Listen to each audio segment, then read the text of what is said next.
Hey everyone, thanks so much for joining me today. I wanted to make this video since last week, at the beginning of last week, when I found out about the fires in Southern California. I lived in Ojai for 2 years and it was a really special time for me in my life. And I have a lot of family and friends in Ojai and in Southern California in general. And some of my friends' lives have been really upturned by the fires. I make this video today to talk about minimalism and to bring maybe a little bit of a different way of thinking about minimalism, to think about minimalism from the standpoint of Mama Earth, of our planet. As my friend Veronica Cresto, who I think is so full of wisdom and love, she said in a recent video that Mother Earth is speaking through the fires, through the increase in earthquakes, the increase in these weather patterns that are different from what we're used to. Mama Earth is speaking. I think she's crying, I think she's trembling, and I think that it has been time and it's time to listen and to respond. This video is not meant to be scolding or judgment. I'm here today actually to share my journey on how minimalism has been so helpful for me in healing and strengthening my bond to Mother Earth, the planet. So backstory, when I was living in Ojai, right after I left New York City, I got drawn in my minimalism journey towards the zero waste lifestyle. And I'll link in the description box down below a few websites that were really helpful for me in that journey and that might be inspiring for you to check out.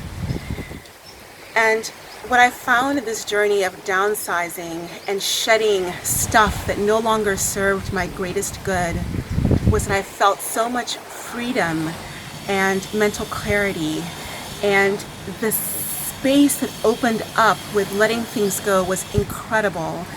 And it's a big reason of how I'm now able to live the life that I do, where I can live with my sweetheart around the world with just a duffel bag that I travel with.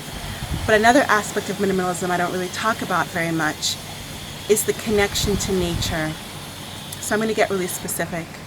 Minimalism for me is not just about getting my belongings to fit into my duffel bag. It's not about having X amount of clothes, 100 items or less. I think personally, if you're a minimalist and you have 30 pieces of clothing or less, but you're constantly throwing things out and constantly consuming, then it might be helpful to look really at your lifestyle and how minimalist you really are. Minimalism for me is also about how much we are consuming, how much we are wasting.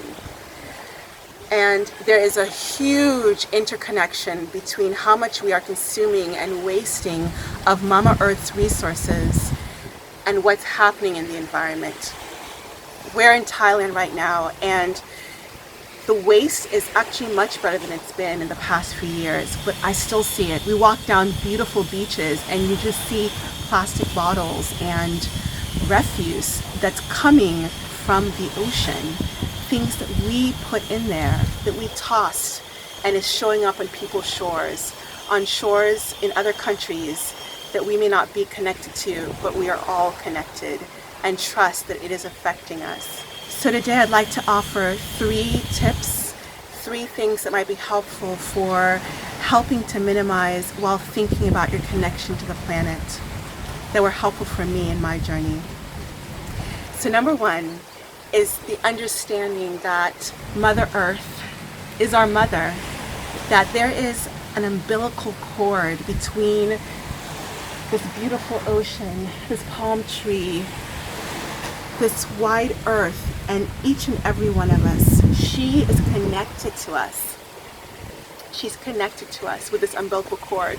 And every time that we mistreat her with waste and pollution in excess, we are actually damaging that umbilical cord. The umbilical cord that feeds us is being compromised. So as we hurt the planet, we hurt ourselves. The second thing I'd like to offer to think about that was really helpful for me is to start to track not just your waste, but to track what you are taking in, what you are buying, what you are consuming. In a lot of the zero waste lifestyle blogs, they recommend tracking your waste, and I think this is amazing, and it was really helpful for me to not do anything but to start seeing what I was putting in the garbage can, because it's important to recognize that what you throw away doesn't just disappear, it shows up somewhere. It may show up right here on somebody else's shore.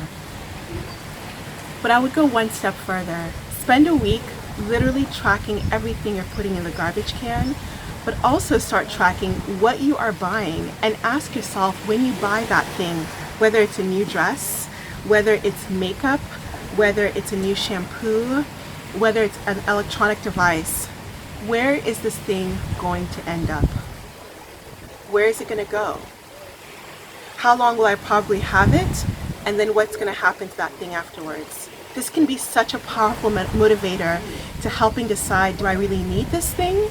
And deciding what kind of thing to get. For example, a plastic bottle versus a glass bottle.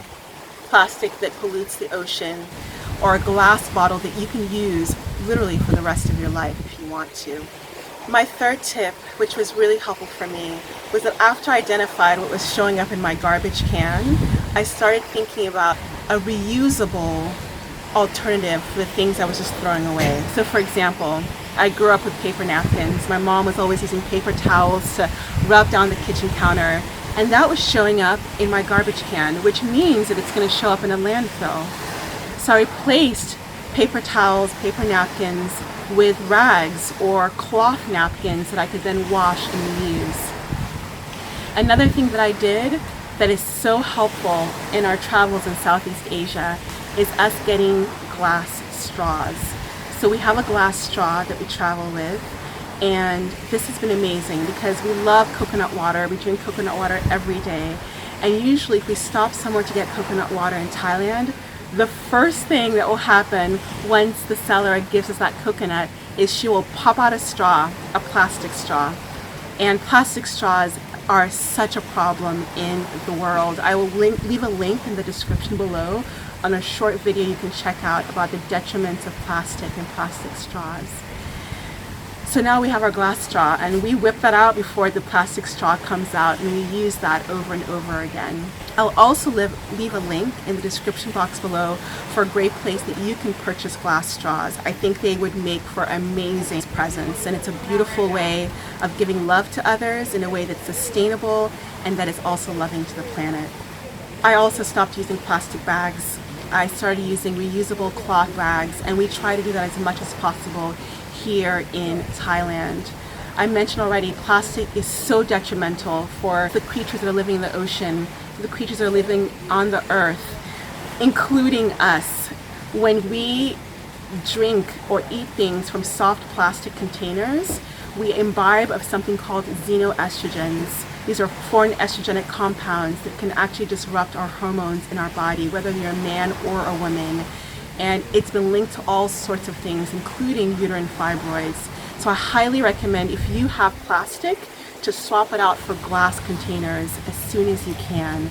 It's good for you and it's good for the planet. The third way that I also change things, apart from plastic and changing my paper napkins for cloth, is stopping fast fashion. I started asking where my clothes were coming from and paying attention to the durability of my clothes, because clothes are also a very polluting industry. And there's a great documentary on this called The True Cost. I will leave a link to that in the description down below as well. Check it out, please. It was mind-opening for me. And so being more aware of the clothes that I did get, the few clothes I did get, making sure they're high quality and they're very durable, and that they are sustainable and also fair. They are coming from companies that pay attention to treating their workers who make these clothes in a fair manner. It's all connected. The well-being of others, the well-being of our planet, and the well-being of ourselves. So I don't want to go on too long in this video, but I just want to share those few tips and strategies and mindset that was so helpful for me in making the shift to a more zero waste lifestyle. It's still a process, so be kind to yourself in the process. But understand, as each of us just lean into being kinder to the planet in these ways, we can change the world. I really believe that. Wherever in the world you might be, I'm sending you so much love.